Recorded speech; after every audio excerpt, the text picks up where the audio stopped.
Welcome to Startup Cost and Financial Projections class with University of Nevada, Reno Office of Extension, Small Business Education Program. My name is Mike Bindrup.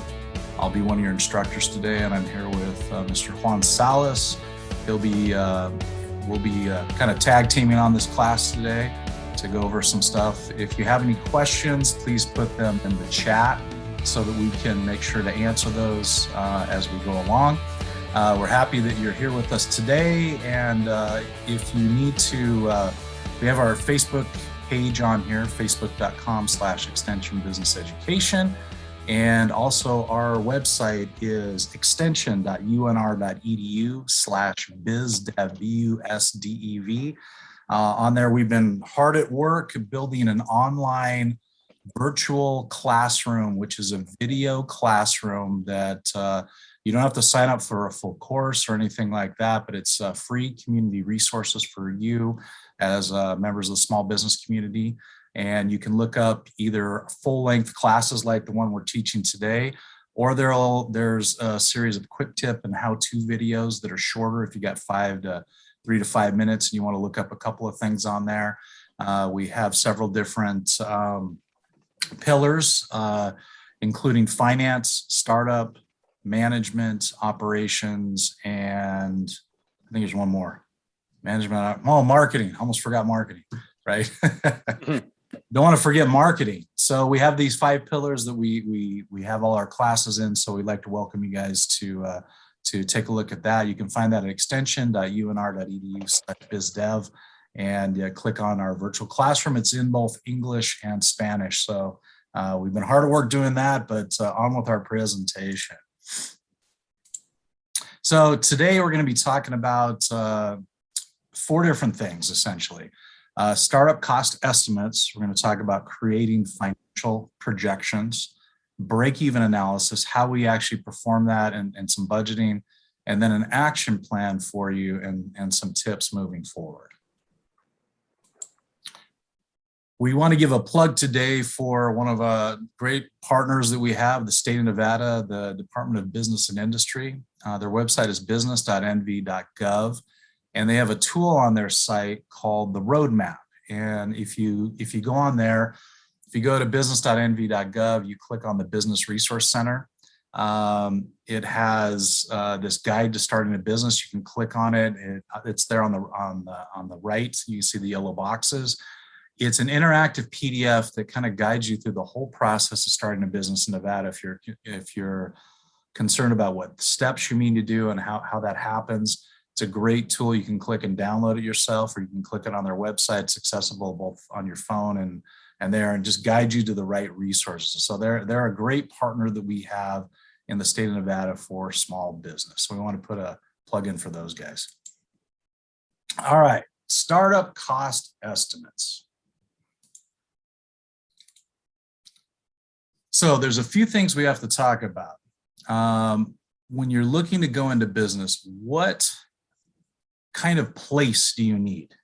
Is this going to be a home base? Do you need an office? Do you need certain space allocations? Are you selling retail product? Do you need a retail store? Or are you going into the manufacturing? You're doing some manufacturing. So you need a commercial space, you're going to need some equipment, you're going to need inventory. You have to kind of figure out what your needs are as you go. So do you sell a product or a service? Sometimes service-based businesses are a lot easier to open. Why? Because you don't have to have inventory necessarily. You don't have to have employees either on a lot of service-based businesses. Maybe you're a solopreneur. So that's a big consideration. You sell products or services or both, right? There's a little more ramp up that you have to do if you have a product that you're selling. So that's some considerations that you have as well. And also, what functional areas do you have inside of your business? We have a lot of different things that we need to do. We need to make sure that we do research. We have legal obligations we have in our businesses, structuring and things like that. We have our operations production. If you make a physical product, getting those set up can be a tedious process, and you want to make sure that that's happening in the right way. Every business has to do marketing, whether you're a service-based business or a product-based business. You have to market your services. How are you going to do that? How much of your sales revenue is going to be allocated to marketing on a month-to-month basis? You have to plan for these things. Information technology, IT is a hot issue nowadays. Even for a home office really needs good IT infrastructure, from backup Absolutely. to technology to security to everything. Yeah, even if you have a business that's online and maybe you sell products on Amazon or something like that, if your server goes down, if your internet goes down for the day, if your payment processing systems go down for the day, it can be a very tough situation. Can you imagine your payment processing doesn't work suddenly, or you can't take credit cards in your business? And imagine you walk into a store. Imagine you're at the mall and you walk into a store and they literally can't. Their cash registers don't work. What do they do? What do you do? The power goes off. What do you do? Right? We're very dependent in the information age here on technology keeping everything running and afloat. And so we have to have redundancies put into place. We have to have backups put into place. Because what if that happens? What if you only take PayPal and PayPal goes down for the day? Are you going to miss out on that? Yeah. I had a friend of mine that went on the show Shark Tank, and he presented on there, and he said they got, when the TV show aired, they got so many hits on their website that they sold. It was a crazy amount of sales they did in a day, but he said their website went down. There were so many hits on the website that it just couldn't handle the traffic, and it crashed for like 12 hours. It was off. And it's a good problem to have. It's a good problem, but he said they missed probably 25,000 in sales during that time because it just wasn't functioning. And so you can plan for this with some redundancies with information technology. And also an area that Juan loves very much, near and dear to his heart, resident tax agent, finance and accounting. You have to have systems into place that handle your accounting first and foremost, so that you can make appropriate decisions and management decisions with regards to finance. All right, so fact, before you can make the first sale, you do have to spend some money on your business. That's a fact. Yeah. And if you don't, you're going in the wrong way. Does it take money to make money? Yes. Okay, the plan is that eventually your business is going to get to the point of profitability, and it will support itself and you as well. But then until it can float on its own, you need to infuse money, okay? So you give birth to this baby of a business, and this baby, is just like a normal baby, like a human baby, right? It has needs. It cries. It tells you when stuff's wrong, right? It tells you when it needs to be fed, and keeps you up at night a lot of times, just like a normal baby, right?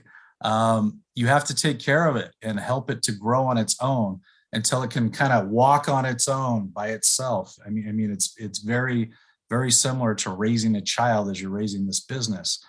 And it will reflect, it will let you know if you're listening to your business. What would your business tell you? Juan always says this in his presentations. What would your business tell you right now? If it could talk, what would it tell you it needs? That's a great question to ask yourself. What does your business need at this moment, right? Mm-hmm. And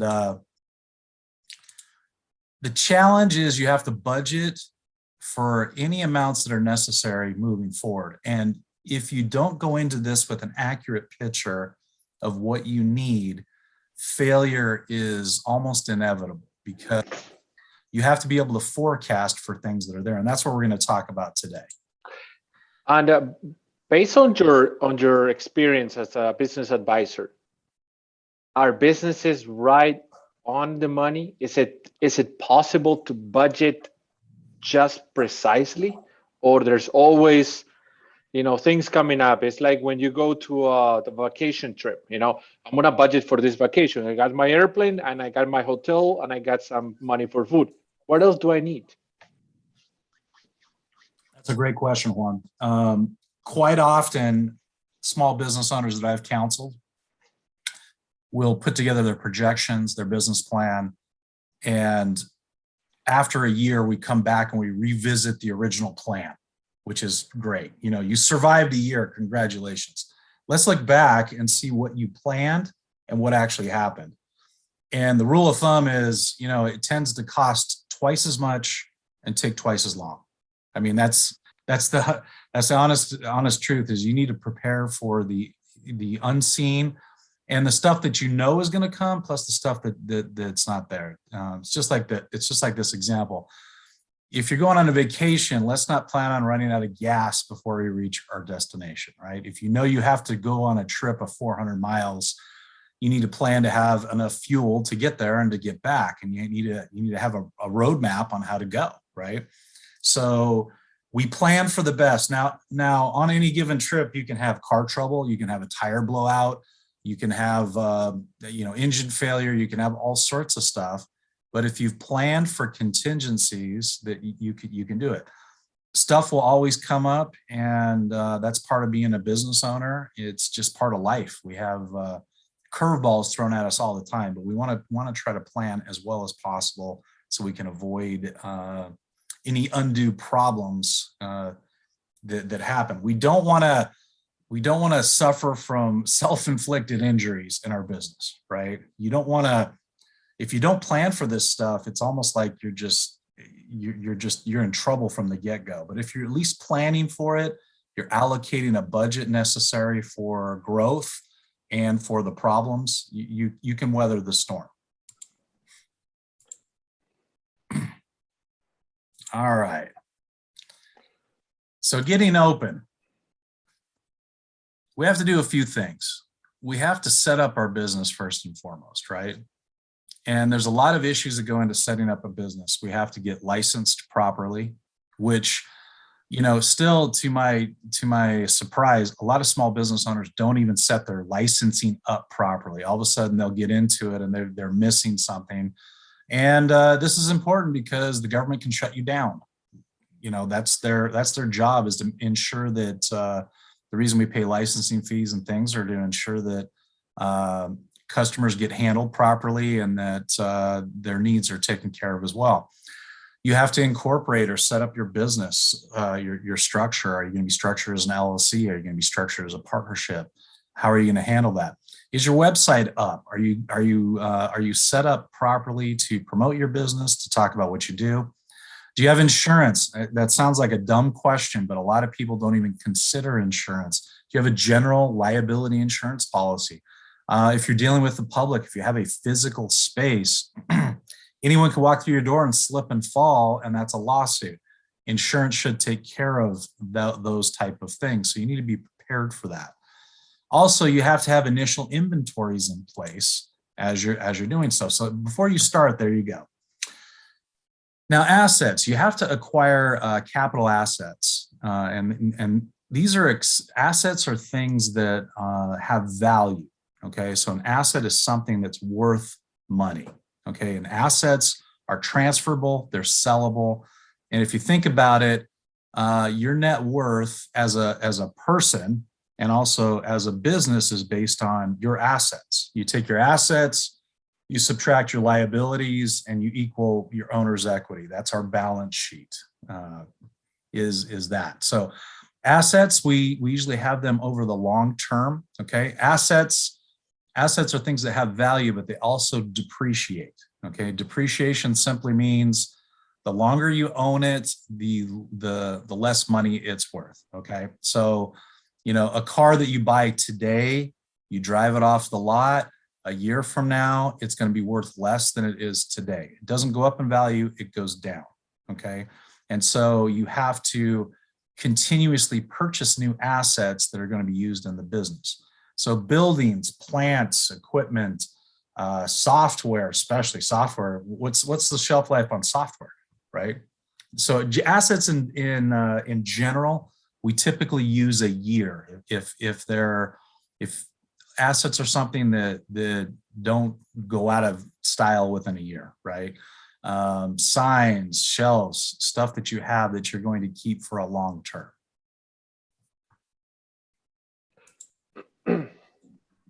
Okay. Now, when you're starting up your business, you have to cover certain areas. There's certain skills that are there that are needed. You either have to do them yourself or you have to plan to outsource them, right? And these are things like legal. Obviously, legal, you probably cannot do yourself unless you are an attorney or unless you've worked in the legal business to a certain extent, or you work for an attorney, you might be able to handle some of this yourself. But we always advise that you have an attorney, okay? Marketing, are you going to do your own marketing? Are you going to outsource that? Are you going to build your own website, or are you going to do it, or are you going to have somebody else do it for you? And these are not choices. I mean, these are the functional areas of any single business, whatever it's small or big. This is the necessary skills. So now you have to decide, are you going to learn? Are you going to hire? Or are you going to outsource? Yeah. And ultimately, you have to put a pencil to this. Is it cheaper for you to do your own marketing? Some people outsource sales. You know, if you're in a type of business where you're selling a product and you're manufacturing a product, maybe your focus is going to be on manufacturing the best product that you can. Maybe you can't sell it very well, so you're going to outsource that to a sales company that's going to handle that for you. Accounting, a lot of people have a hard time with accounting. If you can do it in-house, that's probably the best policy, but if you can't, you need to outsource that. Taxation, typically, most everybody outsources taxation. You have a CPA firm that handles your taxes for you, or a tax preparation firm. Even answering the phones. Are you going to hire somebody in-house to do that, or are you going to pay a company to do that for you? And Juan, you're right. All of these skills need to either be, they're vital functions of a business. Do you do them in-house? Do you outsource them? It's all part of the process. So we need to plan for that. And that's why we wanted to include this as part of the startup cost, because a lot of entrepreneurs think about the startup cost only as material, but also we need the skills and knowledge before we go through the opening of the business. I have some scenarios where people, okay, I already opened my LLC, I got my license. No, how do I do my taxes? Now, that was the tax planning happens before you do all that. Yeah. Oh, and there was a question on assets. We listed remodeling. Yeah, remodeling meaning like a leasehold improvement, becomes an asset of the company. It's something that you have to do as a capital expenditure, and it's depreciated over a period of time. We have a comment about segregation of duties. Yes, very, very important. You don't want a single person to receive the money, make the payments, and make the bank deposits. The situation might contribute to, something developing, something not desired developing in there. Yes. If you are going to outsource certain things, I always recommend to small business owners, make sure you don't outsource like opening your mail. That sounds like a dumb thing, but if you hire somebody to handle your books, they're doing your books internally, don't have that person open your mail too. Okay. I know it's tempting. You have them handle everything. Make sure you still open the mail, because the person that's touching the money, if they have access to the mail too, that's a case where you could have fraud very easily, right? I've known businesses that have bookkeepers or even receptionists that open credit cards in the name of the company, and then they just catch the bills as they come through the mail because the owner is not opening the mail, right? Always open your own mail. That's pretty easy, right? If a person handles cash, don't let them also handle the accounting. That's kind of a smart type of thing. Try to keep these duties separate so that you can put stop measures into place about that. So today we're also going to talk about fixed and variable expenses. How do we keep the lights on and the doors open, right? We have a break-even point in our business. And Juan, what would be the break-even point? So the break-even point is when basically you don't have a loss or you don't have a profit. It's that exact point in time where you are breaking even. Your profit is going to be zero. Why? Because you don't have a loss or you don't have a profit at all. So I usually take care of the finance and tax presentations, and I like using images to explain this. So that's why we have, in this particular diagram, we have, time and we have sales, okay? So the key point is trying to estimate how much money do we need to keep the doors open. And to keep the doors open, we have fixed and variable expenses, okay? So let's assume in this particular case that the business will be able to maintain itself at that range. Because why? Our sales, which is represented here by the green arrow going up, is going to reach our break-even point right there. And from now on, the business can maintain itself and hopefully pay a decent salary for the owners. So everybody's going to be happy. Can you move along? But one more click. What happens if the sales start later in time? See, we started on the crossing, but later now the sales are going to start even farther into the future, farther in time. I mean, our sales increase at the same rate, but it just took more time for them to happen. So even though they increase at the same rate, we needed more money to reach that point, to reach that break-even point. Go ahead, Mike. And now we have another scenario. You can do one more click, where the sales didn't even reach our break-even point. So we're not break-even yet, and we're gonna need more funds to move over along the time frame. Now, this is not the ideal situation, of course, hopefully, but it can happen. It can definitely happen, and it's not going to be your it's not going to be your fault as a business owner. It's going to be the product, the market. There are many variables out there, but it is important to plan and be aware of, yes, this can happen.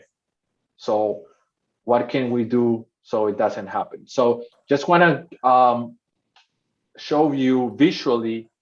This is what we're going to try to convey to you with a lot of information. Sales can go straight up, no problem. Sales can begin later on with time, or sales cannot reach that break-even point. So let's find out, how can we get better for this situation? And the reason we talk about break-even point is, everybody talks about profits, right? You hear small business people, oh, we're going to be profitable, profitability. You can't get to profitability until you break even. And you can't even start to really think about profitability until you know at what point you break even. And I'm often surprised how many business owners don't know how much they need to sell to break even. If you're a service-based business, how much do you need to sell a month to break even, right? Before I went to business school, I ran a business for 10 years before I went to business school. And what was great was I remember sitting in class one day and they put up the formula for a break even, like how to determine what your break even analysis was. And I was kind of like, I looked around and went, wow, there's a formula for this? I had no idea. I was like, I knew when I sold between this and this, we were okay if I sold under a certain amount. I knew we were really tight for the month, or we just felt like we weren't making it. Small business owners, I think small business owners make good gut decisions probably 75% of the time. That's why you're in business. You see opportunities in markets and things like that. and that's what you do.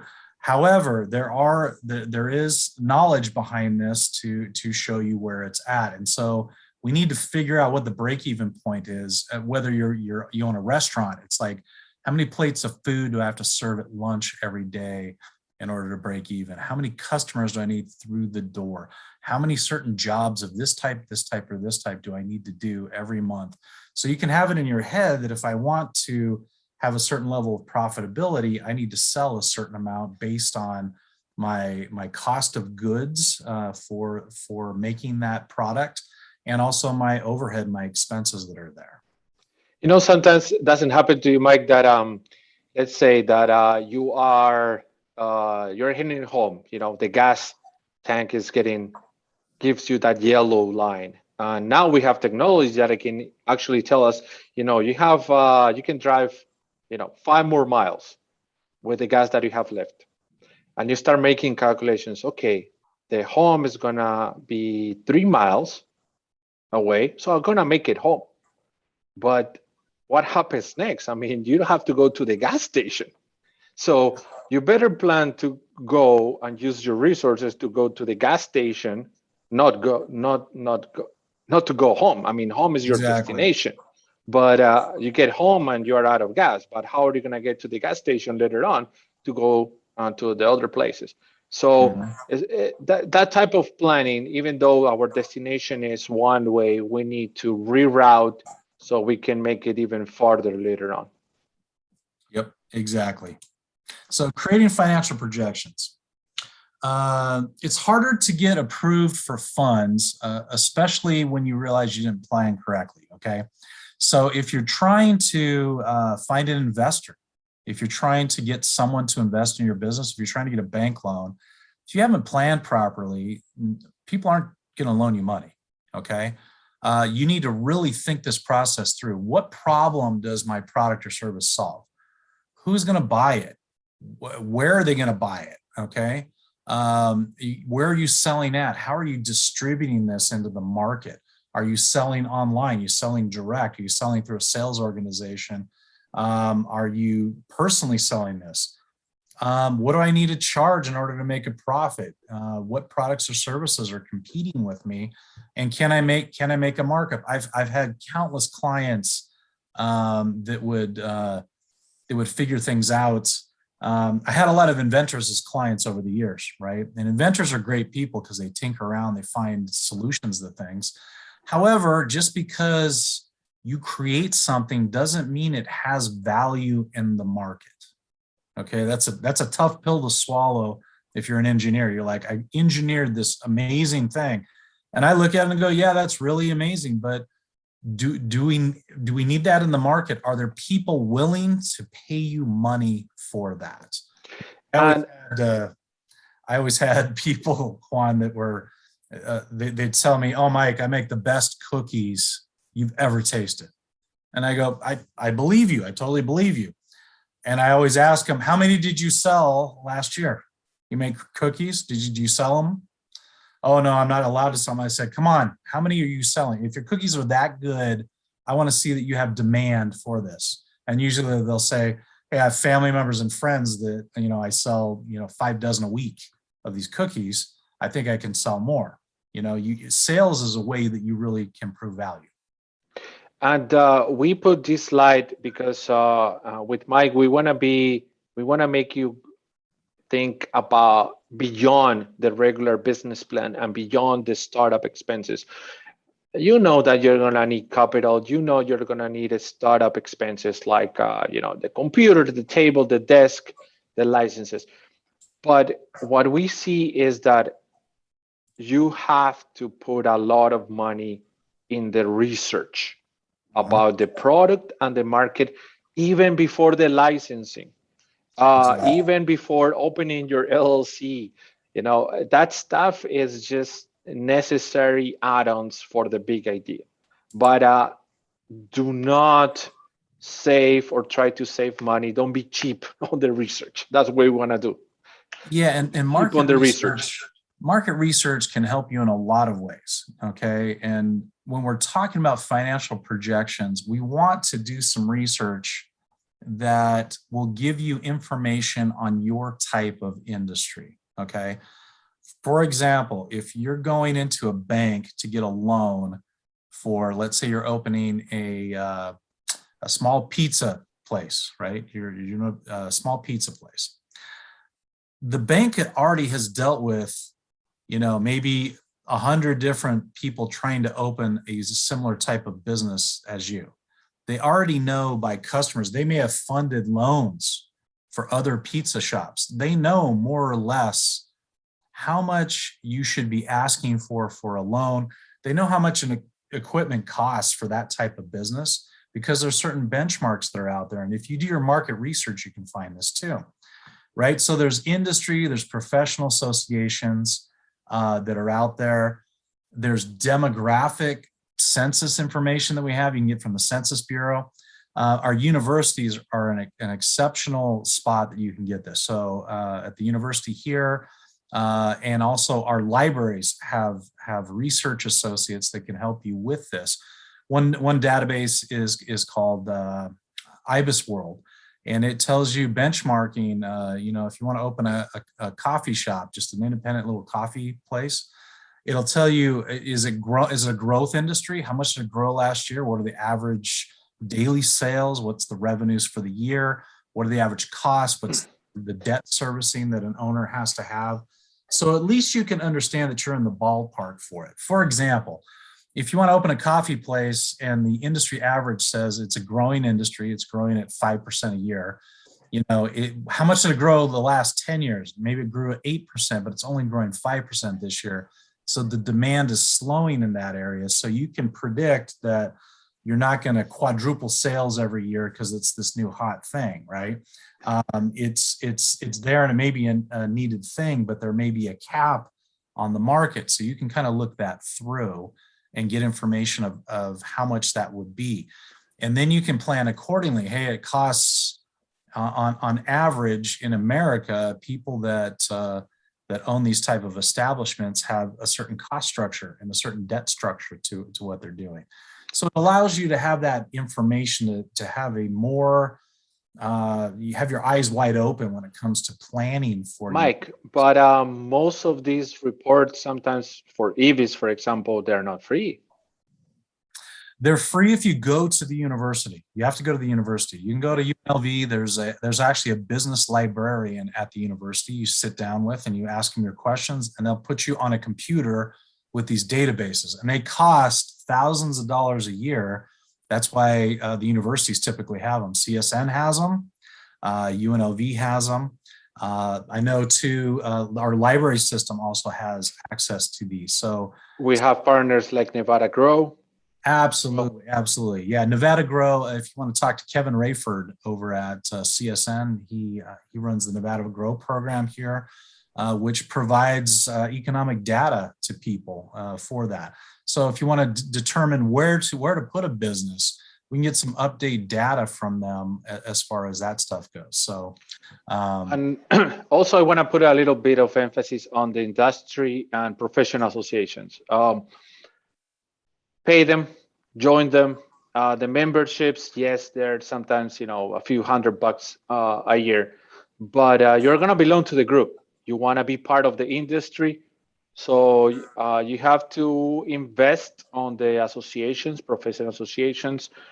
Start making friends on the inside, and these associations, the purpose is to help the industry, promote the industry, so they have a lot of knowledge or already know what's going on.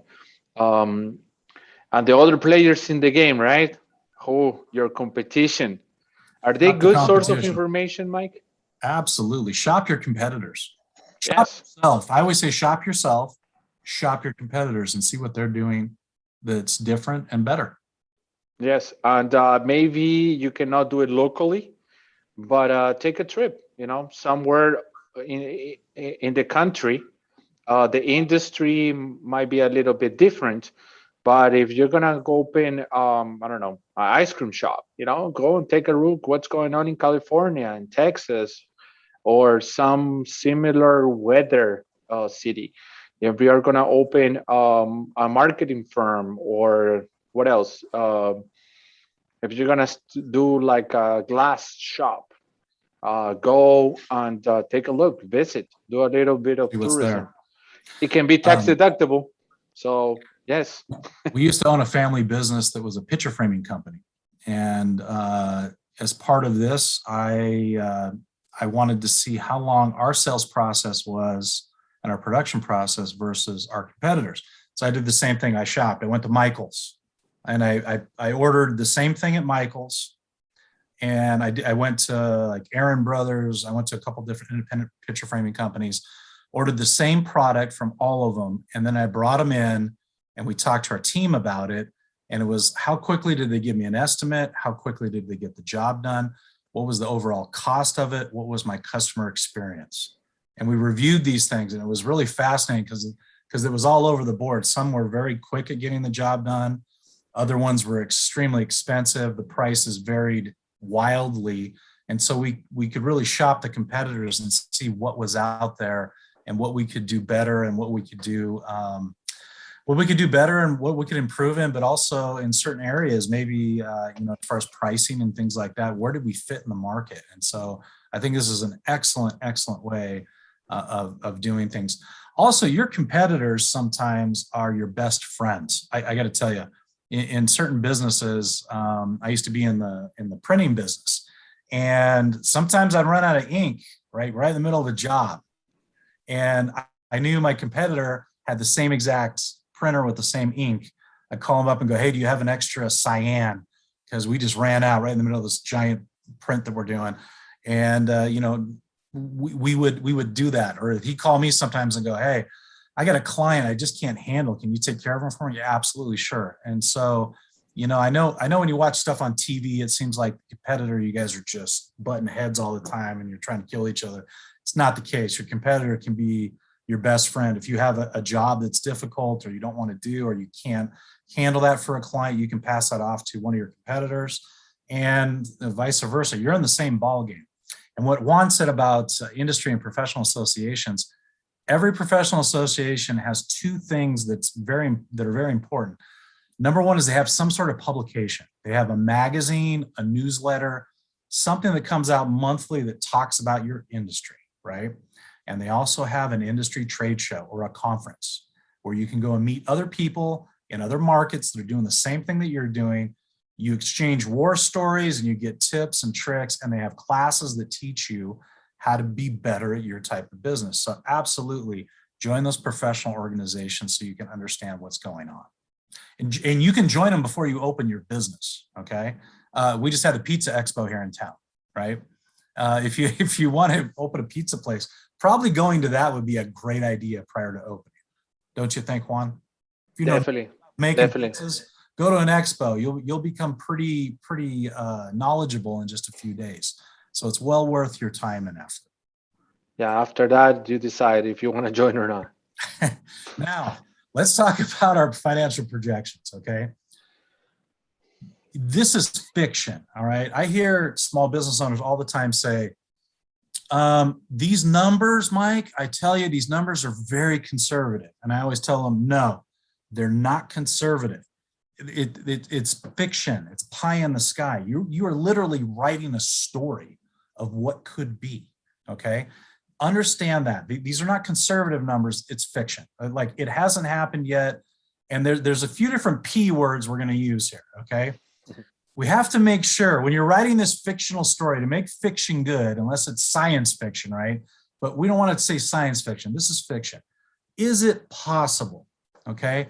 Is it capable of even happening? Okay. So what this means is, if you project, Mike, I'm going to make $1 million my first year. Is that even possible? What does that look like? You're going to make $1 million at your ice cream cone stand, right? What are you going to sell? 386,000 cones this year, right? Is that even possible? Can you even sell that many cones to make $1 million, right? Can you make that true? Is it possible of happening? Okay. That's the first thing you have to do. These are checks you have to do on yourself. As you're planning this business, you go, okay, yeah, I'm going to do X amount of sales. Can you even pull that off? Do you have the staff to do it? Do you have the equipment to do it?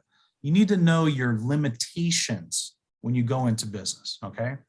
The other one is it plausible? Okay, it's possible, but can that actually happen? You know, in my business, I had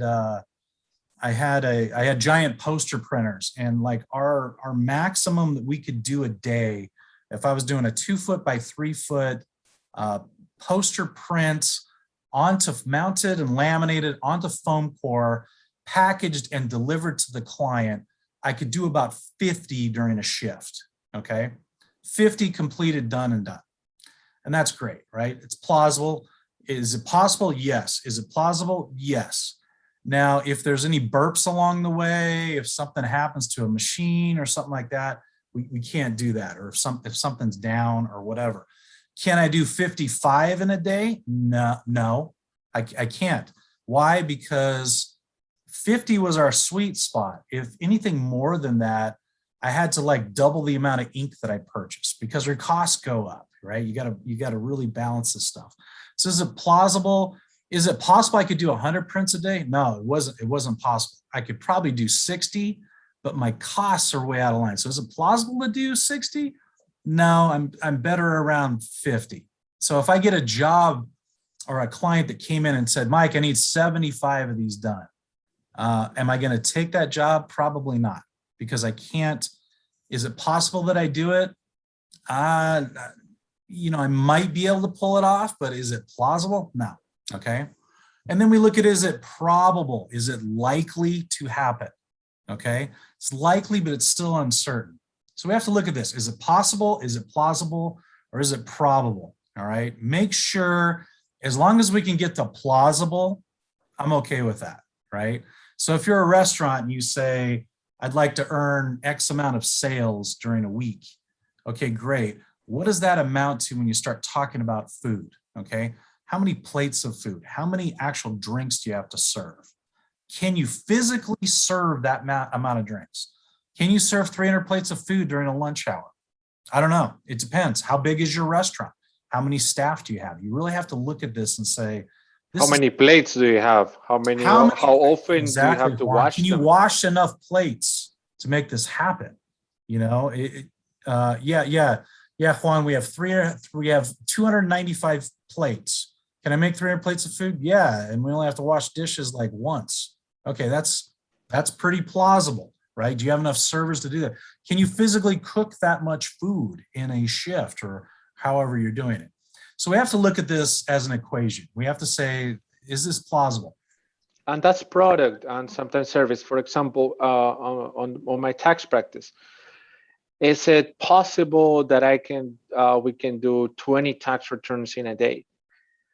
Yes, but it depends on the complexity. If we have five returns that are more complex, that fall under certain category, no, we're out of time. We're not going to be able. Then we start compromising, quality and numbers and taking risks. Do we want to take that kind of job? Because we might be able to make more mistakes. You got to sleep sometime. Sleep is important to think properly. So there's certain line that we don't want to cross. We tell, yes, we can handle this, but we're going to need more time to handle this. We cannot overpromise. But definitely when the ideas are written down and translated into numbers, our perception changes. Numbers measure better than our expectations on our head. Exactly. And like I said, this is fiction, but let's make it realistic fiction. Okay. Could this really happen? That's what makes a story good. If you think about it, there's, even our stories that are fictional, like Superman as a character, right? What makes Superman great? He can do anything, right? He can blow up the planet with his little finger, right? That's not really fun if he's, this super guy can do all this stuff. What does he have? He has a weakness, right? Part of the story of Superman is he has this weakness to kryptonite. That puts a little little edge in the story, right? That looks a little bit better. Where you go, okay, there's even Superman has constraints, right? There you go. So if you look at our equation here at the bottom, you have to look at it like, if I take a certain amount of revenue, we minus our cost of goods. The cost of goods is simply what goes into making that product. So if you're making shelves, it's all the wood that goes in, it's the glue, it's the staples, it's the nails, it's the screws, it's the little felt things you put on the bottom of the feet. It's all that, your labor going into that, that's all cost of goods. Minus your expenses, which is your overhead. A lot of times, small business owners, we forget the overhead. How much does it cost to keep the lights on every month in your business? Expenses are things that happen no matter whether you sell one item or 100 items, you still have those expenses. Rent, insurance, legal fees.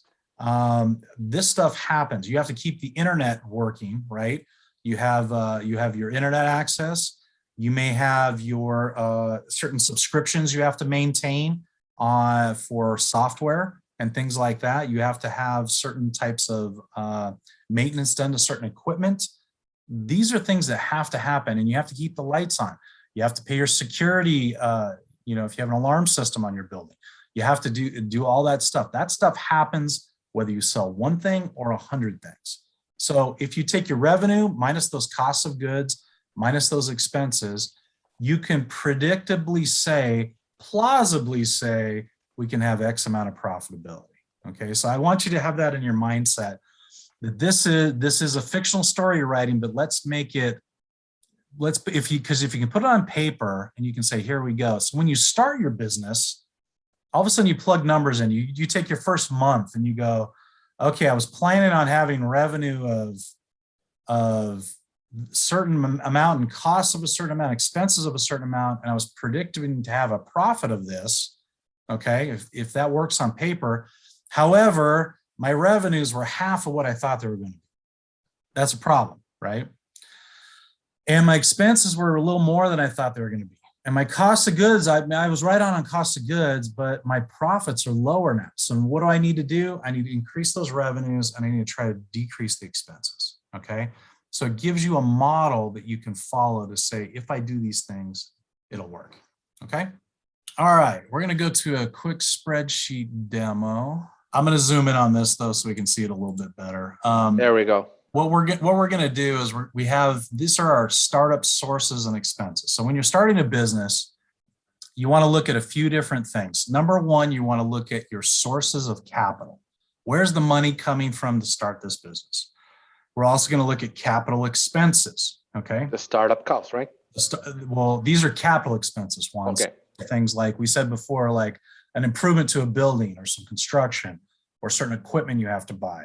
Those are capital expenses because they're depreciating expenses. So they're assets. So what assets do you have to buy that are long-term assets, things you're going to hold longer than a year? And then over here, we have our general expenses, and this is all pre-opening. Okay, so before you even open your business, you need to see and think about this stuff that's there. Okay, so let me zoom in a little bit on this first one. That's a lot. Okay, so we're going to start here. Investment. How much are you going to put into your business? In this case, we said you're going to invest $20,000. Now, this can be a credit card, it can be a line of credit, it can be a HELOC on your home. You're going to pull money out of your 401k, whatever you're going to do. This is the owner's direct investment into the company. You're going to put $20,000 in. You have a few other investors you're partnering with on this. Let's say you've got 5 investors. They're each going to put $5,000 in. You got another $25,000. So your total investment is $45,000 for the company. Okay. Gotcha. And then we're going to US Bank and we're saying, US Bank, give me a bank loan, will you? This would be great for my business. And you got qualified for 50 grand, they're going to give you 50,000. So we have 95,000 there. And then, dad's going to kick in 10. Good old dad is like, Mike, you were so good. You've been so good at this entrepreneurial stuff. I really believe in this concept. I'm gonna give you $10,000. Thanks, Dad. 105 grand available that we have in that business. Okay. So we have 105,000. Now let's go here to our capital expenses. We have now, so we're gonna lease a building, okay? So we don't need to purchase. This isn't the case. You have to buy land. Sometimes when you start a business, you have to buy land, right? You have to build an entire building. Luckily, in this case, we don't have to buy land. We do have to do a little bit of construction. There's maybe it doesn't have an up-to-date handicap ramp or something of that nature, right? So maybe we have to do a little construction on it, which is going to require a little bit of civil and engineering to happen. So it's $3,500 for that. And then we have what is called leasehold improvements. Leasehold improvements are actual construction on the inside of this business, okay? We have to put up a wall. We have to take something down. We need to punch a window in. This happens sometimes at fast food places. Maybe you buy or you lease an existing building that was a little sandwich shop, and you go, you know, I want to put a drive-through in. Maybe there's already a drive-through easement. There just needs to be a window put in, and maybe you have to do a build out for that. So those are leasehold improvements: painting, drywall, electrical, stuff on the inside that when you leave that lease on that building, those improvements stay. That's capital expenditure, okay? Now, capital equipment, we have some office equipment we have to buy, $10,000 worth of desks, chairs, cabinets, whatever. $5,000 in computers, and we need a delivery vehicle. And we found a specialized truck that's refrigerated we're going to use, and that's $18,600. So our total there is $33,600. So our total capital expenditure is going to be $62,100, which is great. We have $105,000 available. We're going to spend $62,000 on getting our capital expenditures done. Now, our last piece is going to be our general expenses for this business, okay? So location administrative. So we have some deposits. You always have to pay deposits. NV Energy will not turn on the power to your building, to your spot, unless you pay a deposit. Cox will not set up your internet unless you pay a deposit, okay? Southwest Gas won't hook your gas up without a deposit. It's just like, think about your first apartment you got when you got out of college or whatever. You got to pay these deposits. There's rental deposits. If for the lease, they may require first and last month on the lease, or a security deposit for what you're doing. Okay, so let's just say we have $2,000 in deposits here. Legal and accounting fees. We had to do some legal setup, right? We had to structure this. Maybe we're going to structure a corporation. The attorney charges $500 for that. Our CPA charges $200 to set up our initial chart of accounts for our accounting, $700 there. Insurance, you usually have to prepay insurance when you go into it. So you have to have insurance before you get the building open. So we had to pay $350 up front. Prepaid salaries. Oh my gosh, Mike, I got to prepay people? Yes. Okay, if you're opening a restaurant, you have to be open at least a week ahead of time. And you know, your cooks have to practice cooking. Sometimes you do these practice runs where you invite people to come and eat for free. Just tip the staff, right? Why? Because you got to do a trial run. You can't just open one day and not have anybody trained. You have to train people. Sometimes before you open, you want to pay your people to set up the office. If you're setting up an office, you're going to have some salaries there. So we punched in $5,000 for that. You also have to have supplies on hand. You're going to have paper for the printer. You're going to have some cabling maybe. You're going to have some pens and notepads. You're going to have to maybe buy coffee for the office. Hello, you got all this stuff you got to spend. It's a lot. And then marketing and promotion. We got advertising, right? You got to put the word out that, hey, we're going to be open. You need to have a sign. I had a client of mine. It was a great story. The client of mine had budgeted like $2,000 for a sign. She was going to do some foam letters painted, put up on the building. When it came down to it, her lease said she had to have a lit neon sign. So her expenses went from $2,000 to like $12,000 overnight, and she had about 12,000 in contingency, like money, like a just in case money, a little buffer. And she had to burn through all of that for the sign, just for the sign. But she failed to do her homework and actually read her lease agreement before she signed on the dotted line. She didn't realize she had to put up an electrical sign. Yeah. And coincidentally, the landlord can make you do whatever they want to, right? The landlord could say, and what this landlord did says you have to put a lit neon sign. You have to leave it on all night too. That was part of their thing. So they have an added electric expense for leaving the sign on all night. And you had to use the sign company that the landlord chose. Okay, so it's not like you could just put up any sign you wanted to, wherever you wanted to and how you wanted to. The landlord dictated the whole thing, or else you're violating your lease. So be careful on what you sign on this stuff. But like I said, it takes twice as long and costs twice as much. Just plan for that. Now we have to have licensing, right? State and local business licenses we have to have. We have to have state business license. You have to have your local licensing. Maybe you're in multiple jurisdictions. If you're a plumber and you go out and you service Henderson, you service North Las Vegas, City of Las Vegas, and Clark County, you have to have licenses in all these jurisdictions. You also have to have special licensing if you're selling liquor or gaming. Okay, if you open a convenience store, you're gonna put some video poker machines in eventually, right? You're gonna have to have a license for that type of stuff. If you sell alcohol, if you're a restaurant, are you selling packaged alcohol? Are you selling? I mean, your liquor license could be quite expensive and could take an amount of time to get.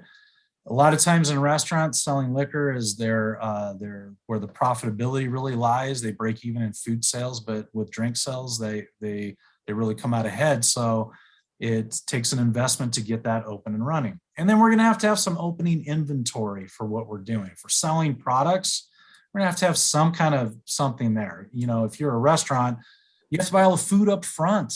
You know, in my business in printing, before I opened, I had to have ink, I had to have paper, I had to have lamination materials, and we did large format stuff. So these were all 62, 70 inches wide of materials. Very expensive stuff, but I had to buy a 500-foot roll of this and a 500-foot roll of this.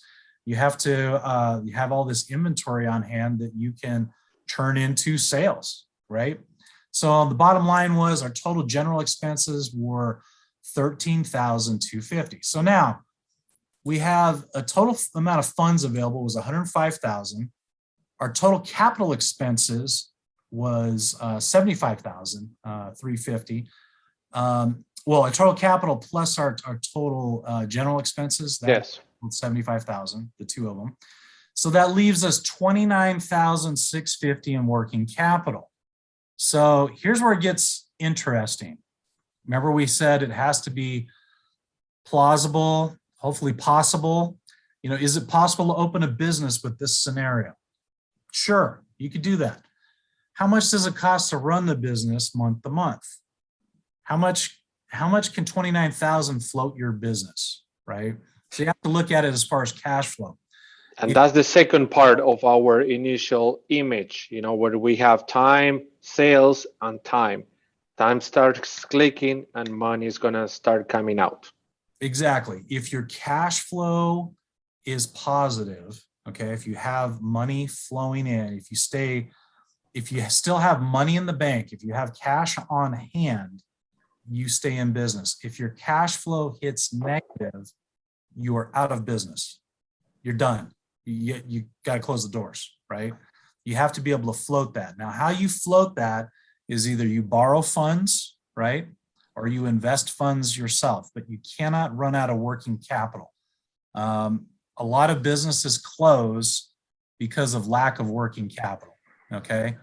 If you don't have enough to handle the business, to handle the job, let's say you're running in business, you're doing sales, and you're doing 15,000 a month in sales. Things are plugging along really good, but all of a sudden you run out of cash. So you've got money people maybe owe you that hasn't come in yet, and all of a sudden you go, wait, in order to move ahead in this business, I need to order more materials in order to produce these jobs that I have. And I can't because I don't have enough money on hand. Now you're in a pickle. And how do you move forward if you can't produce your work, right? So you have to either borrow money or figure out how to do other things. So it's very important that you think this process through. Which work capital do I have and how much do I need to move ahead? Yes. We have a quick question. How do you know when it's better to buy a building versus lease the building? Okay. Good question. If you're in an existing business that's doing well and you can see a track record of cash flow and profitability, it's probably, you can work the numbers and see, is it cheaper to buy the building versus lease the building? If you're in a business that's like if your rent is, let's say if you're paying $20,000 a month in rent, you could probably buy the building for less than what you're paying in rent. You know what I mean? Probably. For what your needs are. That's where the SBA comes in. The SBA offers guarantees to the banks of up to 90% of a loan, and they can run the numbers for you. You can go to any small business lender and they'll run the numbers and say, hey, at your current rate, this is what's happening. Now, when you first get into business, it's probably more effective for you to lease just to make sure you stay in business. If the business doesn't go on, you're gonna get stuck with a mortgage. Yeah, and what happens to small business owners? And let's talk realistic failure rates for small business. Okay, failure rates for small business are about 80% in the first year. Okay, typically 80% of small businesses fail within the first year. Of those that survive, 80% of those fail within the next 5 years. Okay, so if you make it 1 year, you've done really pretty well. Okay, you've beat the odds. If you make it a year, if you make it 5 years, you've really, you definitely have a viable product. You have sales, you're growing. Sometimes growth can kill a business, right? Just like Juan said, sometimes you take a job that you shouldn't take. It's too much for you. Too big of a contract can kill your business. If you have, like if you make wedding cakes, right? And you take a job where you have to make, a certain amount of cakes or something for this. There's a wedding where they need 25 cakes. Can you actually make it? And you don't pull that off successfully because you don't have the capability to do that in-house. That can kill your business. That can really just kill your business. In my case with the printing of the posters, right? If I was to take a job where I needed to print 100 a day over a sustained period, couldn't do it. I couldn't do it. And the cost structure that I would have had in place to do that, I probably would have needed another machine to do this, right? So I would have had to invest another $40,000, $50,000 in capital infrastructure to be able to pull off this job. Now your break-even point moves up. Moves up, exactly. You have a different break-even point because of the different expenses, and now you have to even make more sales to keep up with that break-even point. Absolutely. The extra work is not going to make you profitable at all. Now we're going to talk about break-even analysis. Okay, so just like we said, you have to plan for the unforeseeable. You plan for your contingencies of what you think is going to happen, right? But what you can't see, there's a statement like, what you don't know can't hurt you. Oh yeah, it can totally hurt you. It can kill your business. What you don't know can destroy you. So we're going to go over this break-even analysis. But like I said, what you don't know can not only hurt you, it can cripple your business. It can kill you overnight. There's externalities to business too that can come in and just devastate your company for what you're doing. I was running a company. I used to do signs and graphics for airports. That was one of our specialties. And I did all of the food service signs and graphics for about 24 airports across the United States. And business was great. It was excellent. It was probably 75% of my business right up until September 11th of 2001. I was zooming along in my business. Everything was going really well. All of a sudden, we had this terrorist event that happened. And literally my business overnight, 75% of it disappeared due to nothing we did as a company. Nobody could have foreseen that was going to happen. That's an externality. Stuff like that happens in business all the time. Look at COVID. Who would have projected we would have had a pandemic happen? I mean, in 2020, like that caught us all off guard, right? So you have to be prepared to be more resilient in business. And part of that is knowing how we break even. Like I said, we want to get to profitability, but first and foremost, we have to break even. So here's a break even analysis, okay? So what we're doing in this situation is we're going to go to, these are all in dollars. So let's say we're selling a product. I'm selling a glass decorative jar that we're manufacturing, right? We sell it on Amazon. And so I created this glass jar. I got it manufactured. Maybe I did some manufacturing overseas. I did in certain parts of the country, and I came up with this really cool decorative jar, and I'm selling them on Amazon. I sell them for $12.50 per unit, right? So my sales volume for the period, and we're just going to say it's per month, is I sell about 1,000 of these jars, right?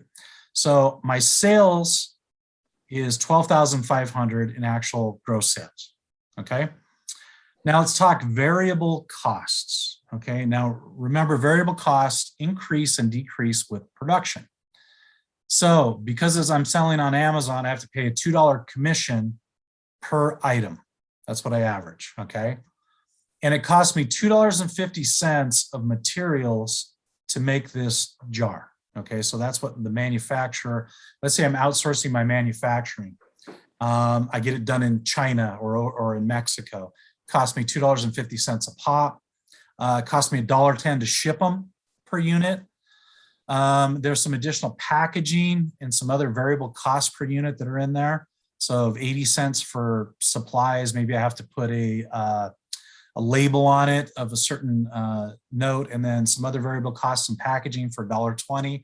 So my total variable cost per unit is $7.60. So if I multiply that, I have by the 1,000, I have 7,600. So my unit contribution margin is $4.90. So that's our gross margin. Okay, so and I know as a small business owner, sometimes we go, wow, I sold 12,500. Isn't that great? I sold 12. Yeah, sometimes people say I made $12,500 sale. Wow, that's wonderful. Well, wait a second. It cost me $7,600 to even make that product. So did we actually make $12,500? Yeah, gross margin is $4,900. Okay, now that's pretty good. You go, hey, that's a great profit. It's not a profit. Not yet. Right, Juan? We're missing some stuff. Correct. So we have fixed costs. Now, these are some of the fixed costs that we have. Remember, we said variable costs change per production. You know, variable cost change for production. Fixed cost. Fixed cost, if I sell nothing in the month, I still have to pay these fixed costs, right? So what do I have? I have some admin costs. I have to pay some people to get onto Amazon, check the status. I pay an admin person to do this every month on a part-time basis. I have to have insurance. It costs me $500. I have property taxes I have to pay, and I have rent I have to pay, right? Because I own a building, so I got to pay property taxes and rent. We're on this warehouse where I'm storing this product. And then I have some other fixed costs there as well, like the lights. I have to have the internet, that type of thing. So my total fixed costs per period are $3,400. So that leaves us, we started out with $12,500. We took away $7,600 in our variable costs, right? Which left us $4,900. And then we take away $3,400. So now we're left with a net profit of $1,500, okay? And you look at that and you're like, wow, that's not much, right? So when you look at it, you start to say, wait a second, how much? So I made $1,500 a month selling 1,000 of these. That's okay, it's a profit, that's great. At what point am I not profitable, right? And so we start to do some hypotheticals here. And this is how we determine our break-even point. And our break-even point actually for this is, remember this numbers above, we based it on selling how many items, Juan? It's up there. Yeah, 1,000 items we're selling. 1,000 items, yes. Yeah, 1,000 units. At 1,000 units, we make $1,500. But where's our break-even point? And our break-even point is actually 694 units. Okay, we can come to the exact unit that we break even. And if you look at this, we can run some scenarios. Okay, let's say we sell 0, right? So we still have a certain amount of fixed costs, right? Those don't change. Our variable costs are 0 because that varies with production. So if we didn't sell anything, it doesn't cost us any cost to produce it, right? So we're negative 3,400 in the hole. If you try to sell and you just couldn't sell anything for the month, it's going to cost you $3,400. Okay, if I sell 100 of them, okay, at that $1,250. Now, if you notice the $1,250, that's our price per unit, right? It's steady across the board. Our fixed costs are steady across the board. What varies are our variable costs. Now, if you look at our variable costs here, our variable costs vary per production. Whether we sell 100, 200, 300, 400, 500, whatever we sell up to 1,000. We already know at 1,000, our variable costs are $7,600. That keeps scaling. So our variable costs scale with production, okay? So as we come down to, you see your net profit here at the end. So selling 100 units, we have a negative $910. We have a loss. We have a loss clear up until, wait a second, when I sell 700, I have a $30 loss. If you think about it, so our formula is we have to look at our contribution margin and we divide that by our total fixed costs and we can equal our break-even point, okay? So our break-even point is in there. But even in your business, if you think about it, you can figure out where your break-even point is, okay? Once you figure that out, that's your goal you got to get to just to get back to 0, okay? So before we start talking profitability, we want to make sure that you can plausibly break even in your business. If you do the numbers on paper and you cannot break even in your business, you shouldn't be in business, right? Okay? Run. I've had clients in the past that came to me and we worked this out and their break-even point stays negative until they hit a certain sales amount. And I go, wow, can you sell 2,000 of these things a month? And they go, well, I don't know, maybe. And I said, well, what'd you sell last month? I sold 350. Okay. I got What's a the friend highest of sales mine. you've ever had? 375. Are you going to hit 2,000? It's not likely. A friend of mine told me, you know, I'm pretty mad with you because you told the owner of my favorite taco shop that they should close. And I always go to that taco, and now they're out of business, and I don't have a place to go. It's like, believe me, the owner tried 2 years in a row to keep that taco stand open, and it was not profitable. So I told him, you know, you gotta close. So some people got mad with me, like, you told the owner to close. That was for its own benefit. Just close up the taco shop. It's training you. Now, when you start to analyze this stuff, and this is where like we discussed earlier, you want to be engaged in these business groups. If you manufacture a product, these contribution margins that you have. So if you start to look at this, your unit contribution margin and your costs, the cost to make this item are 61%, right? Now, if I'm making a glass jar, a decorative glass jar, there's an industry standard for how much that is. Am I way out of whack on this? Okay. If the industry standard is 32% and I'm at 61%, I have a problem, right? If it costs you this amount and your industry standard is a lot less, you need to fix that somehow. And that may be because your business has not, you don't have the right equipment. Maybe you're not manufacturing in bulk like you need to, okay? Yeah. I remember in our picture framing business, a lot changed for us when we realized that we had the business, but you know, glass cost me, just a piece of glass, 32 by 40 inch piece of glass, I think cost me like $6 for a piece of glass. Now, and I'd buy them in a box where it had 10 pieces of glass, right? So I'd buy a couple of boxes of glass at a time. At some point though, I said, wait a second, if I buy a pallet of glass that has 100 pieces of glass on there, my cost goes down from $6 each to like $2.20, right? But I have to be able to front all the money to buy that pallet of glass and have it sitting there, right? So you start to look at this, and as you scale your business, you have to look at what your unit contribution margins are. And if you can reduce those contribution margins, what does it do to your profitability? It pushes them through the roof, okay? So now we look at our variable cost per unit here. We look at certain things like the direct material. We got, you know, the commission. So sometimes commissions are, you start to look at things and you're like, wow, I'm paying a lot for commissions, right? Sometimes if you're selling on, like if I'm selling this online with Amazon, is there a way that I can bundle these? Can I sell a 3-pack of these glasses? Maybe they come in different colors. Can I do an assortment variety and pre-package those, right? Sometimes by just packaging and offering package deals, you can sell something different.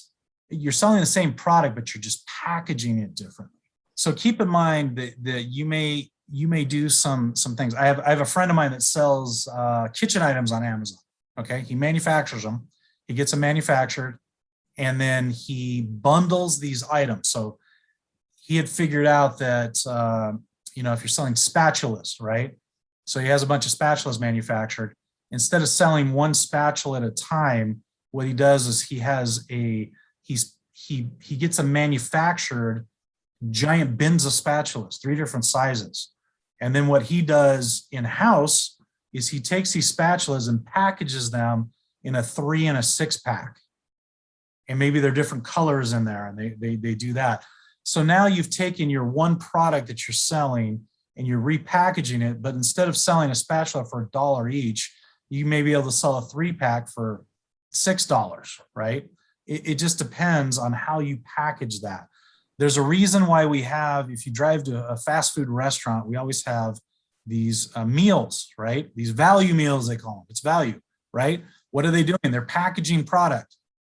They're saying, why order a sandwich and a French fry and a drink? I'll package it all together for you at this fantastic price, right? Why are they doing that? Because they sell more, right? And yeah, you may get a slight discount, but you're selling 3 items.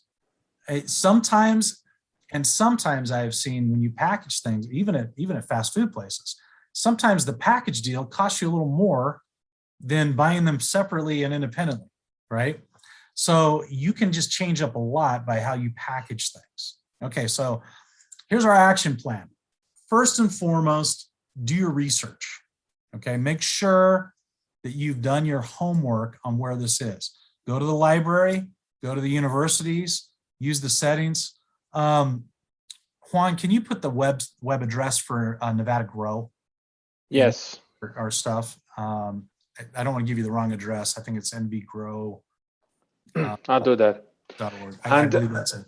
Number 1 is gonna make you do 2, 3, 4, 5 correctly. Just number 1. If you don't do number 1, if you don't spend enough time in number 1, you're gonna do 2, 3, 4, and 5 just with wrong figures.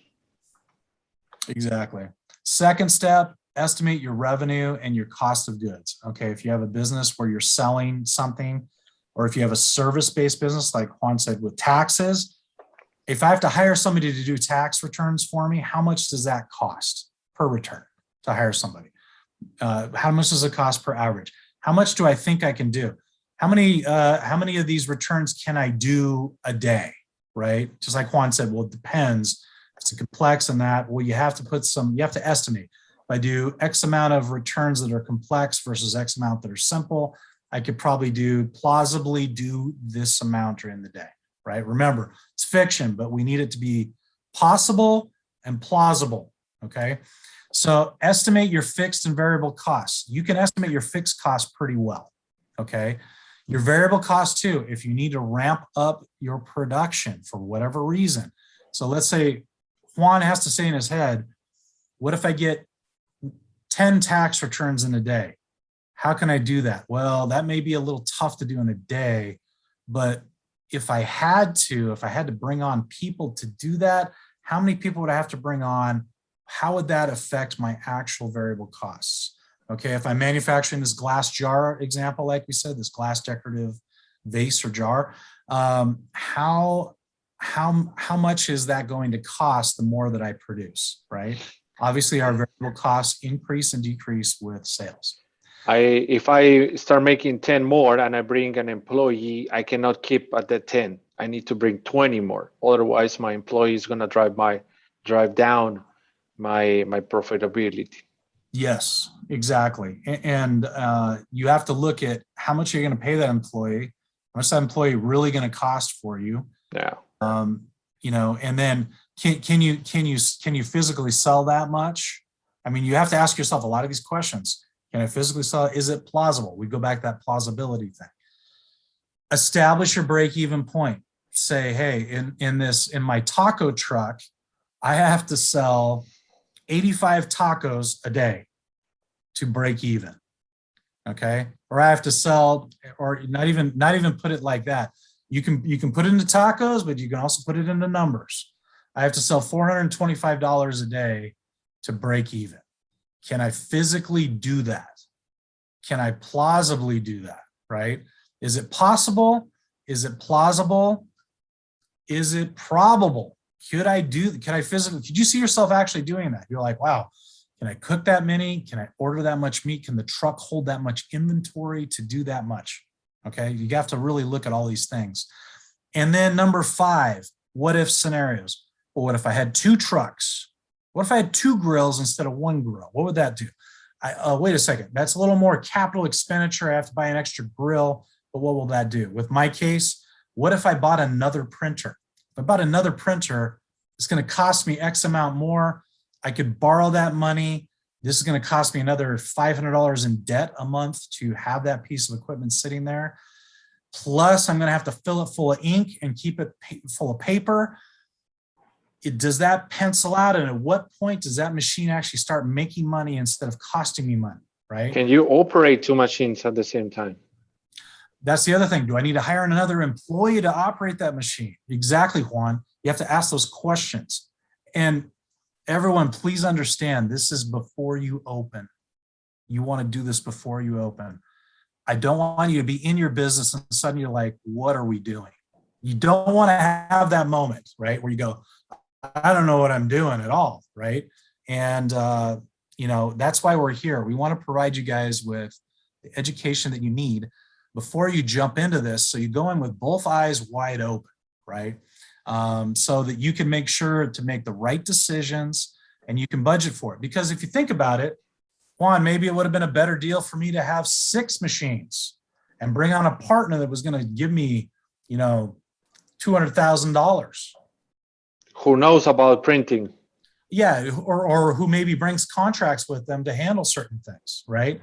That really makes you into an entrepreneur. When you see this availability in the market, you see a hole and you can fill it. You see a need and you can take care of that. That's what you do as an entrepreneur. You see availability and you say, hey, what if? Okay, so what if scenarios play through, but you can do that as you start to estimate. But yeah, do your research, estimate your revenue, your COGS, your fixed and variable costs, your break-even point, and then ask those what if questions. I'd like to thank everybody today. This has been our presentation from our team here at Extension. Please Thank you, everybody. extension.unr.edu/BusDev. Like we said, we have our virtual classroom up there with additional classes, including this presentation will be there as well. Thank you everyone for your time today, and we hope that this information will help you in starting and managing a successful small business. We want to keep you agile, we want to keep you resilient, and give you the information you need to be successful in your business. Thank you very much.